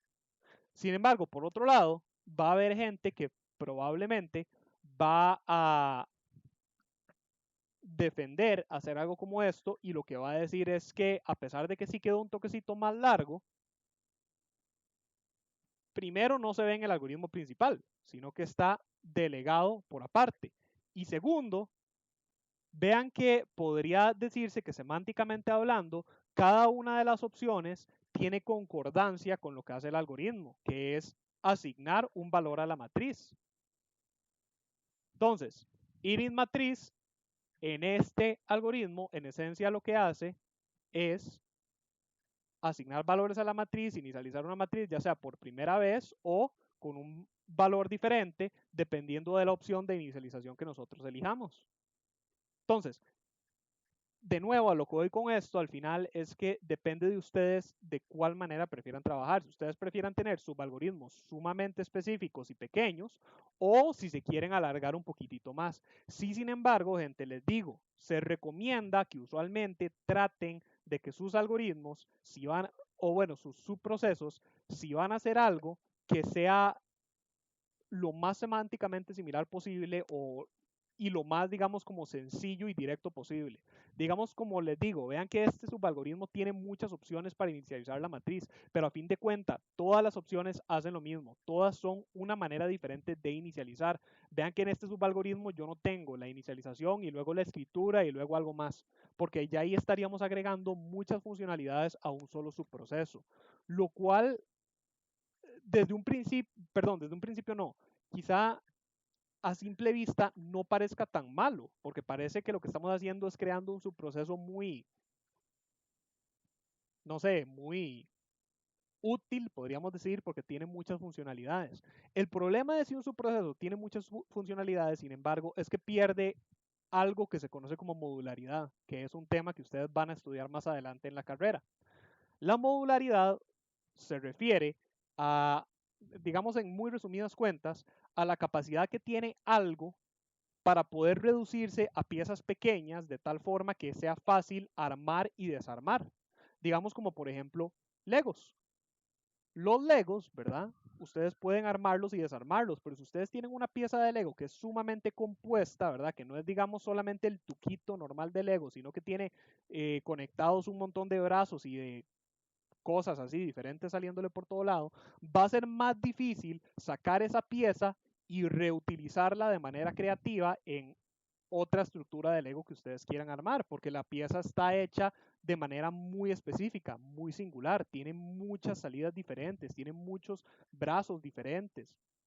Mientras que el tuquito de Lego sencillo, que es nada más un cubito, es sumamente sencillo, es cierto, por sí solo quizá no haga mucho, pero es justamente esa simplicidad que tiene la que lo hace tan útil y tan variable para el montón de estructuras diferentes que tengamos. Entonces, la modularidad usualmente se refiere a eso. Un subproceso, si es sumamente sencillito, pero útil en su funcionalidad específica, va a ser más fácil reutilizarlo. Por ejemplo, el subalgoritmo de, no es que ya lo cerré, pero el subalgoritmo este de las excepciones, ¿verdad? Este de acá, vean lo fácil que fue para mí en el otro ejemplo que hicimos, sencillamente cortarlo y llevarlo para allá e implementarlo. Y la razón del por qué fue tan fácil es porque este subproceso hace únicamente eso. Él aquí adentro hace su validación y responde verdadero o falso dependiendo de lo que le tiremos. Es bastante modular, por así decirlo. Entonces, de nuevo, vean que aún así, aunque este subproceso se extiende bastante, la semántica se mantiene. La idea de recibir una matriz de tamaño 9 por 10 era así, ¿verdad? Sí, 9 por 10. Recibir una matriz de tamaño 9 por 10 para estarle asignando valores a todas sus celdas. Punto. ¿Ok? Entonces, ahora sí, yo puedo agarrar esto y puedo utilizarlo acá para reducir todavía más el código de mi algoritmo principal. ¿Dónde? Vamos a meterlo acá. Yo voy a estar llamando nuevamente a inicializa matriz, lo cual de hecho me recuerda que también tenemos que modificar esta llamada de acá, porque vean que esta llamada está desactualizada. Recuerden que modificamos inicializa matriz para que ahora reciba 3 parámetros, no solo uno. Entonces, ya ahora aquí no basta solo con matriz, sino que acá tenemos que decir, va a inicializar esta matriz, tenemos que indicar la opción de inicialización que queremos, que digamos que sea la 0 para inicializarla igual con una cuenta sucesiva, opción 0, y luego tenemos que elegir un valor de inicialización. Sin embargo, vean que la opción 0 no trabaja con ese valor. Entonces, como la opción 0 no trabaja con ese valor, ese tercer parámetro podemos mandarle el valor que queramos. En este caso vamos a mandar 0. En esta segunda utilización de inicializa matriz, lo que queremos es sumar los valores, o bueno, sumar a toda la matriz el valor de adición que ingresó el usuario. Entonces yo puedo agarrar adición, a inicializa matriz, elijo la opción 3 era, o la 2, no, la 2. Elijo la opción 2 con adición. Y en teoría, a menos que haya olvidado algo, ya debería estar funcionando. Ahí tenemos la matriz. Vean que me la inicializó de manera correcta y me la escribió de manera correcta utilizando sus procesos. Inicialización, opción 0, que es toda en cuenta sucesiva. Escritura de mi matriz. Avancemos. Cantidad a sumar, sumémosle 50. Y dicho y hecho, se vuelve a llamar a init matriz, se le manda la matriz, se elige la opción 2, que era la de suma, con adición. Y ahí está. Luego acá se escribe la matriz nuevamente y se escribe la matriz. Vean que dicho y hecho, si yo modifico las opciones, puedo trabajar de manera distinta. Si yo, por ejemplo, quiero inicializar mi matriz con valores aleatorios, puedo elegir la opción -1, y digamos valores aleatorios de 0 a 99.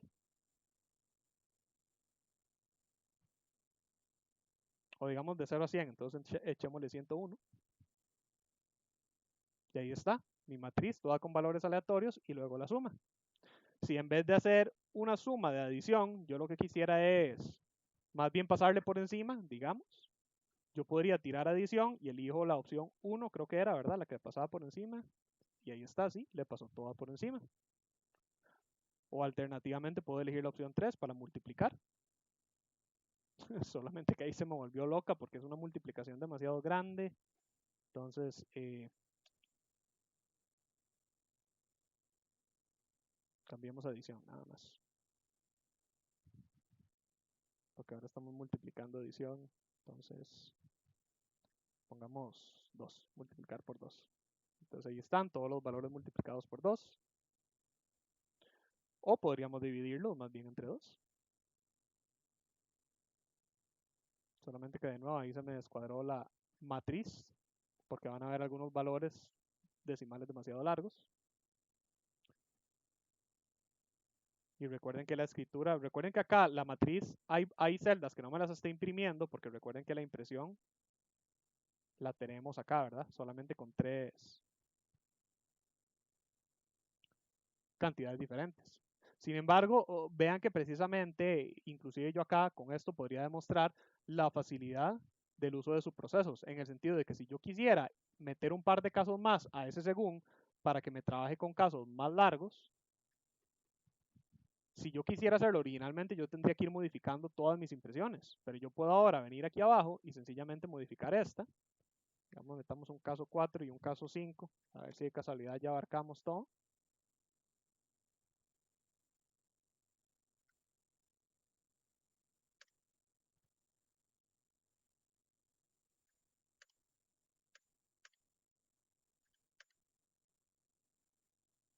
Y ahí está.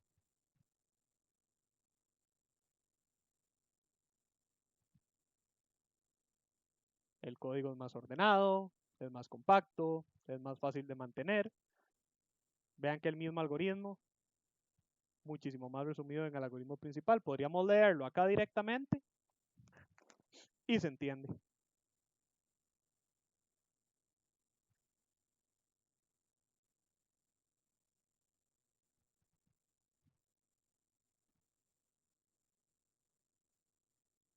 No sé si a alguien le quedó alguna duda o si todos me entendieron bien.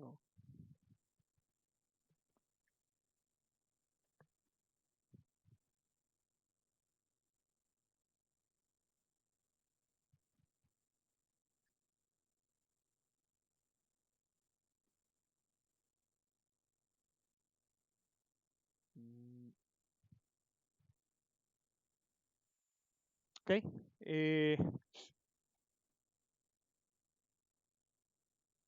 Digamos nada más como para ver esto. En realidad es mucho más sencillito. Ya lo que acabamos de ver es como más complicado.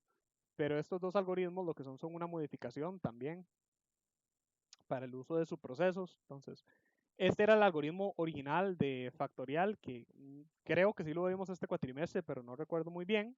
Que vean que lo que hace es sencillamente calcular el factorial del valor que el usuario le ingresa. Pero acá entonces lo tenemos implementado como parte de un subalgoritmo donde yo puedo entonces ahorrarme la escritura del bloque de código para calcular factorial haciendo uso de un subproceso. Entonces yo sencillamente le digo al usuario, digite el número al cual calcular el factorial, se lee el número y luego yo sencillamente llamo al subproceso calc factorial de número. Que calc factorial de número, él llega, reciba un número X, define factorial e inicio como de tipo real, factorial lo inicializa en 1 y va con inicio desde 1 hasta X con paso 1, asignando a factorial las multiplicaciones cumulativas de factorial multiplicado por inicio. Luego al final el mismo reporta que X es factorial. Y dicho y hecho, funciona. Entonces digamos factorial de 4 es 24. Sin embargo, vean que de hecho esto me sirve para explicar aquello que yo les decía de la modularidad. En el sentido de que vean que él mismo calcula el factorial y luego reporta al usuario el factorial. El algoritmo principal no tiene que preocuparse de eso. Pero ¿qué tal que yo lo que quisiera es no solo desplegar el factorial, sino que yo quisiera tener la funcionalidad de poder imprimir, perdón, imprimir no, o bueno, no, sí, que yo quisiera poder decidir si imprimir ese factorial o utilizar ese valor calculado de factorial. Vean que este subproceso es muy específico a lo que hace y realiza dos funciones por aparte, el cálculo y el muestro y la muestra de resultados. Entonces, este algoritmo, este subproceso a mí no me serviría para eso, yo tendría que modificarlo. Entonces, quizás sería mejor que este algoritmo no sea el encargado de reportar el valor del factorial, sino que eso se lo dejemos al algoritmo principal. Pero entonces hay otro problema. Nosotros necesitamos extraer este cálculo. Así como está, este procedimiento no nos va a dar ese cálculo porque no es una función, no tiene valor de retorno, solamente recibe X y lo recibe por valor. Y aún si X lo recibiera por referencia, a mí no me serviría de mucho sobreescribir mi valor de número con su factorial. Yo lo que quiero es conservar número y tener el resultado. Entonces, podríamos agregar una variable adicional de resultado a la cual estar asignando el resultado, valga la redundancia, por referencia. Digamos, en vez de definir factorial acá, lo podríamos definir acá por referencia. Entonces acá tendríamos que estar enviando una variable de resultado. O alternativamente, podríamos también convertir esto en una función, donde entonces factorial lo defino acá también, pero especifico que factorial es un valor de retorno. Entonces,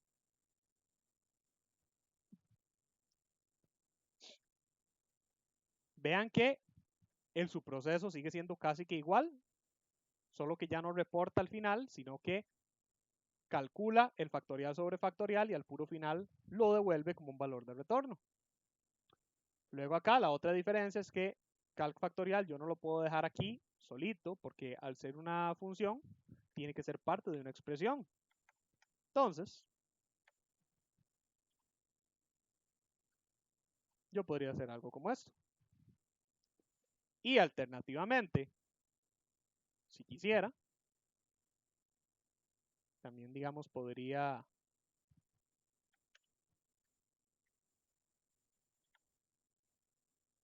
vámonos doble. Podría también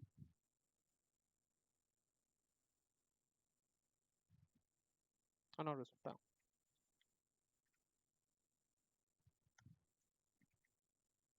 A un resultado, asignarle acá factorial, mostrar el resultado, y como ahora tenemos el resultado de factorial, de factorial del número para nosotros hacer lo que queramos con él, no necesariamente solo imprimirlo, yo aquí abajo también podría decirle que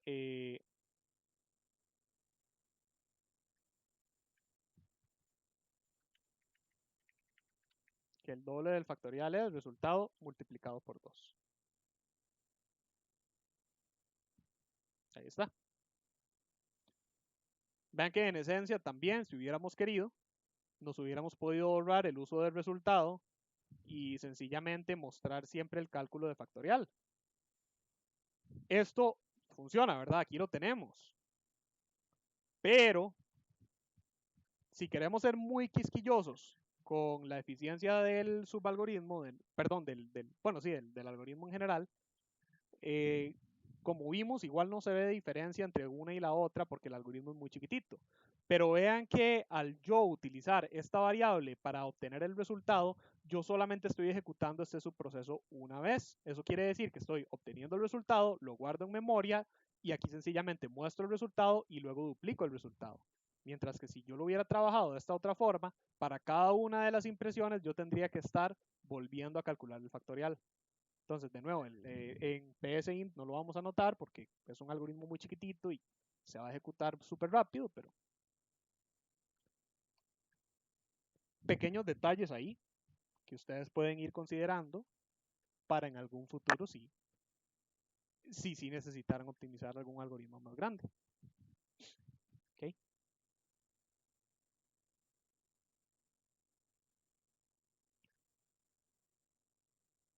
Ahora, el último ejemplito, gente, que tenía por lo menos preparado para hoy, es este que habla un poquito sobre lo que es la recursividad. El algoritmo se llama recursividad simple. Este algoritmo yo lo tengo sencillamente como para que sigamos practicando la lógica de los subprocesos y las llamadas a los subprocesos. Pero ustedes no tienen que manejar recursividad en este curso, por si acaso. ¿Okay? Es una excelente práctica y sí van a eventualmente a tener que manejar recursividad en la carrera. Pero oficialmente hablando, ustedes no tienen que resolver problemas con recursividad todavía, aunque pueden hacerlo si quieren. Pero tienen que tener mucho cuidado porque la recursividad es un toque compleja, ¿verdad? Entonces, la recursividad, para los que no sepan lo que es como una forma de iterar que tienen los subprocesos. Pero es diferente porque mientras que, digamos, iterar se refiere a un bucle, entonces es, digamos, un bucle que hace lo mismo una y otra vez, ¿verdad? Da vueltas, cada una tiene una iteración diferente, iteración 1, 2, 3, 4, como en un bucle. La recursividad es interesante porque lo que hace es también repite un proceso, pero al hacerlo por medio de subprocesos es como crear nuevas instancias de sí mismo. Entonces, si este es un algoritmo principal y este algoritmo principal llama a un subproceso que es recursivo, digamos, hagámoslo con una figura diferente, digamos esto es un proceso recursivo, el triangulillo. Entonces, este triangulillo tiene una secuencia de instrucciones a realizar. Sin embargo, a partir de alguna de estas condiciones, él va a determinar si él se llama a sí mismo. ¿Qué significa que se llame a sí mismo? Bueno, usualmente un llamado a una función se refiere a eso, ¿verdad? Este algoritmo principal está llamando a este subproceso. Entonces, una llamada a sí mismo significa, en esencia, hacer esto. Donde entonces el proceso vuelve a inicializar y eventualmente se vuelve a caer acá y se vuelve a llamar a sí mismo. Vean que no es necesariamente, o no necesariamente no es una iteración porque no se está repitiendo como lo haría una estructura de control. sino que él llama a nuevas versiones de sí mismo, porque aunque lo estoy demostrando de esta forma, este algoritmo en realidad todavía existe. Él lo que está haciendo es crear, por así decirlo, una copia de sí mismo. Es más, yo puedo... sí, excelente. Él está haciendo esto. Y eventualmente... No, me quedé sin campo. Quitemos esto entonces. Eventualmente, si el problema sigue siendo recursivo,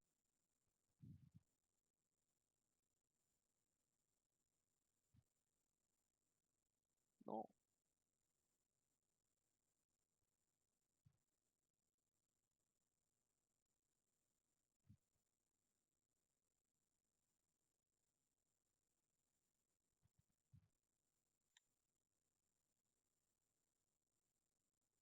Si el problema sigue siendo recursivo, eventualmente llega a pasar esto. Él se sigue llamando a sí mismo. Pero vean que de nuevo son como una copia de sí mismo. Es como que él se clone a sí mismo para ejecutar su mismo trabajo. A mí personalmente me gusta imaginar esto como en dimensiones paralelas. No sé si a alguno de ustedes les gusta las, no sé, historias de, no sé, fantasía o inclusive ciencia ficción, dependiendo de qué género les guste, que involucren ese tipo de teorías, ¿verdad? De dimensiones paralelas y diferentes mundos y cosas así. Entonces es como decir que este subalgoritmo de acá invoca a una versión de sí mismo de un timeline ahí diferente, de un mundo diferente.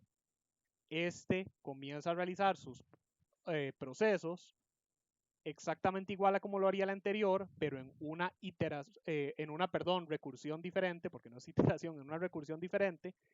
Eventualmente este llama a otro que hace exactamente lo mismo en una recursión diferente, pero vean que esto implica un problema y por eso es que la recursividad es tan peligrosa, porque como no es tan sencillo revisar un bucle o la condición de un bucle como se haría, valga la redundancia, en un bucle, ¿verdad? Que sencillamente está repitiendo, ¿verdad? Que es un mismo algoritmo que lo que hace es repetir su secuencia de instrucciones una y otra vez a partir de una condición, sino que estos son exactamente las mismas condiciones en diferentes subprocesos, es muy fácil quedar enciclado. A lo que me refiero es que eventualmente la computadora va a seguir creando nuevas versiones recursivas del subproceso hasta que eventualmente no pueda recordar todo ese montón de subprocesos y se quede sin memoria. Porque como les digo, vean que acá en la recursión 3, vamos a ponerle R3, R2 y R1. Cuando la computadora está en este punto ejecutando esta instrucción, en su memoria, ella recuerda todavía que en R2 ella quedó en este punto y que en R1 quedó en este punto y que en el algoritmo principal quedó en este punto. Entonces tenemos que para cada nueva recursión se va llenando cada vez más la memoria donde la computadora tiene que recordar a dónde regresar para continuar con la ejecución del algoritmo principal.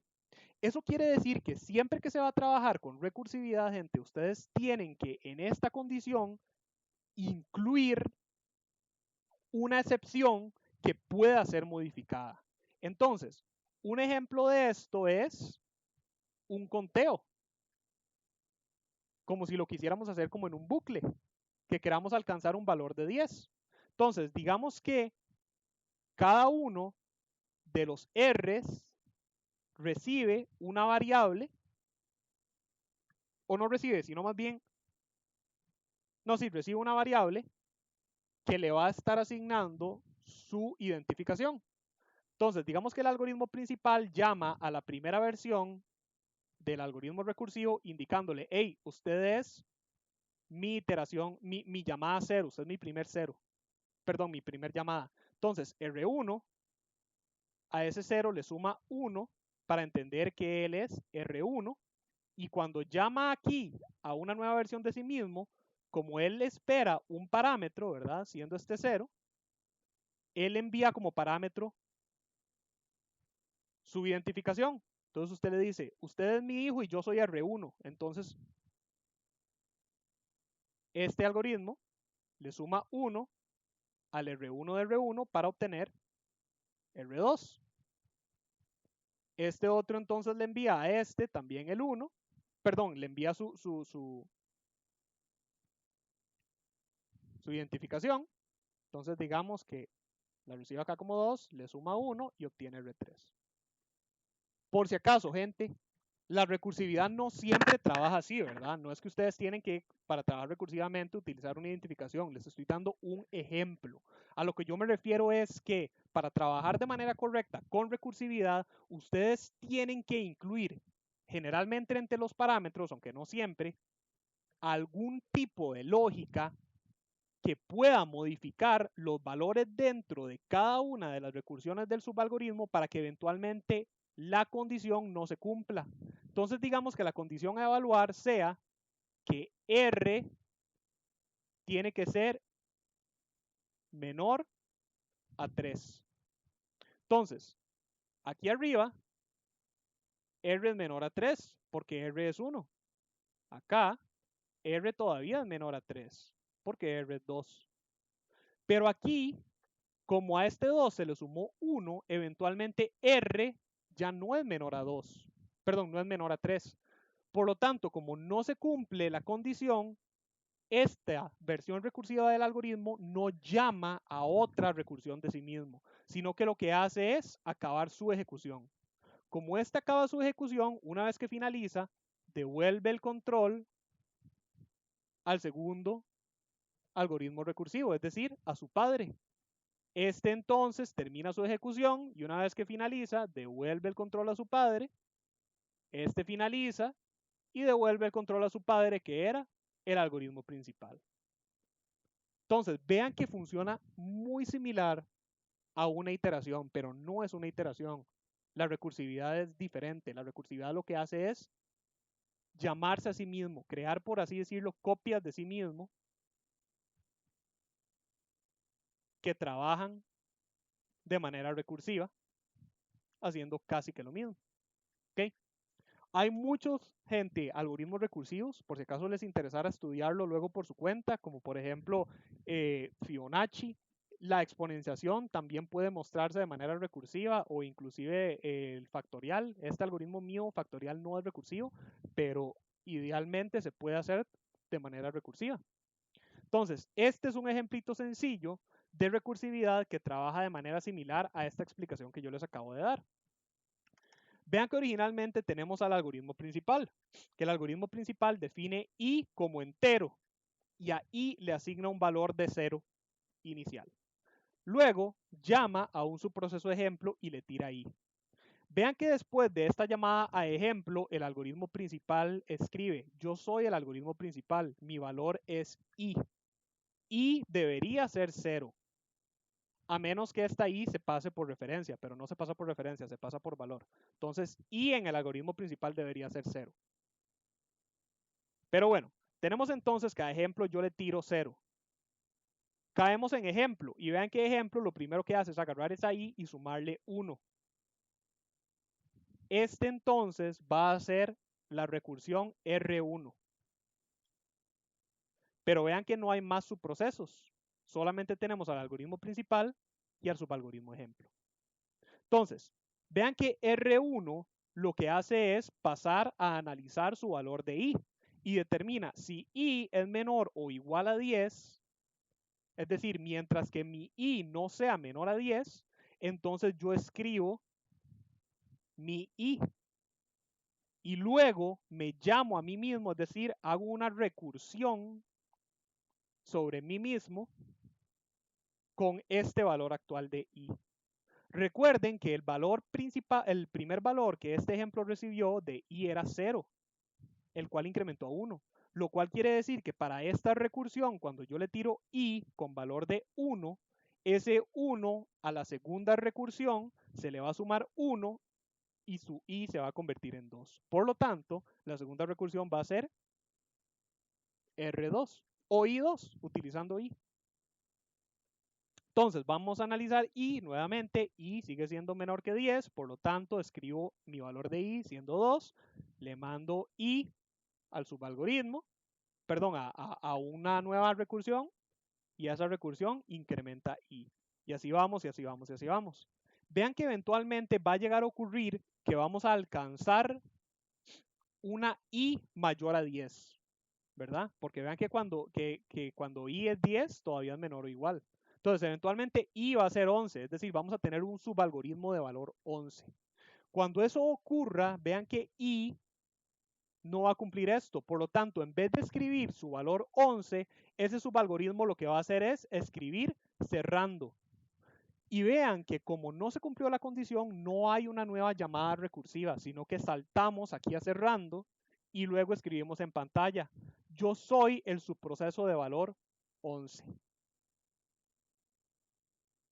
Vean que luego de eso acaba el algoritmo, y como era el subalgoritmo 11 de I11, se devuelve el control al algoritmo anterior que lo llamó, que era el subalgoritmo 10. Eso quiere decir entonces que el subalgoritmo 10 va a resumir su ejecución a partir de aquí, después de que llamó al 11. Como continúa a partir de acá, acaba el cuerpo del sí entonces y escribe: yo soy el subproceso de valor 10. Cierra el subproceso de valor 10, se devuelve el control al subproceso de valor 9, él escribe, se devuelve, el 8 escribe, se devuelve, el 7 escribe. Entonces vean que en esencia aquí vamos a hacer como una especie de pirámide, donde primero todos los valores recursivos van a ir escribiendo su valor único, ¿verdad? Vamos a ir 1, 2, 3, 4, 5, 6, 7, 8, 9, hasta llegar a 10. Cuando llegamos a 10, llamamos al subproceso de valor 11. Pero recuerden que el 11 no escribe su 11 aquí, sino que él salta al puro final hasta decir: yo soy el subproceso de valor 11, siendo, digamos, la punta de la pirámide. A partir de ahí, todos empiezan a volver a escribir su valor de manera recursiva con el subtítulo de identificación. Yo soy el 10, yo soy el 9, yo soy el 8, etcétera, etcétera, etcétera.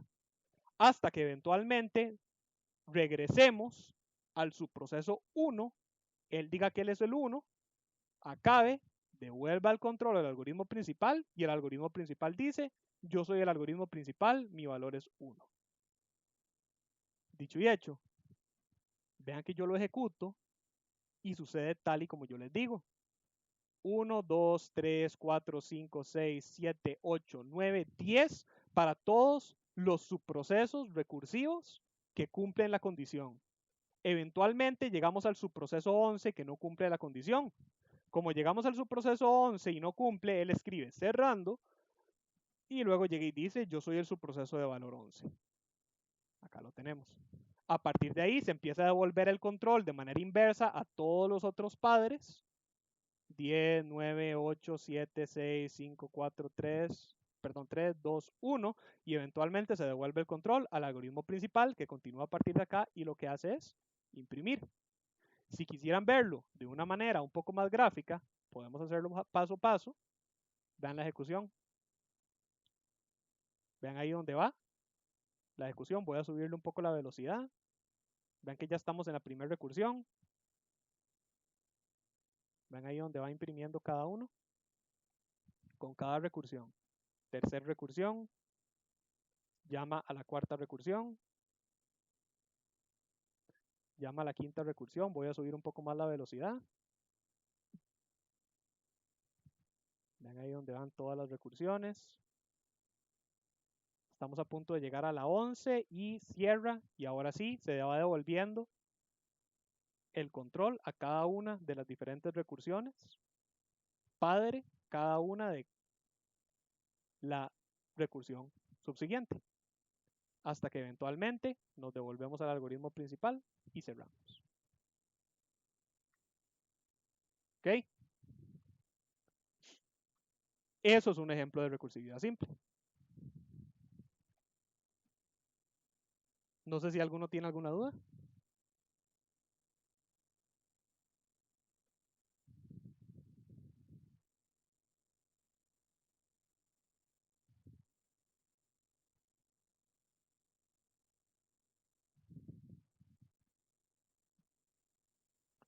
Bueno, gente, si no hay nada más, entonces hasta aquí estaríamos llegando. Entonces, para la grabación, muchísimas gracias por ver la grabación y a ustedes por haber asistido. Recuerden que las grabaciones de mis sesiones se suben al canal de YouTube en un periodo de 48 horas, pero eso sí, recuerden que el canal de YouTube no solamente tiene las grabaciones de mis sesiones, sino que también tiene grabaciones de ejemplos cortos de la materia de este y otros cursos, así como grabaciones de las sesiones de otros cursos de la cátedra, como los de lógica algorítmica y de tutorías de este y otros cursos de la cátedra. Entonces, la idea es que es un recurso adicional que esté ahí siempre disponible para ustedes y para que lo puedan estar utilizando. Pues bueno, gente, como les decía, entonces, muchísimas gracias. Les deseo un excelente fin de semana y una excelente noche.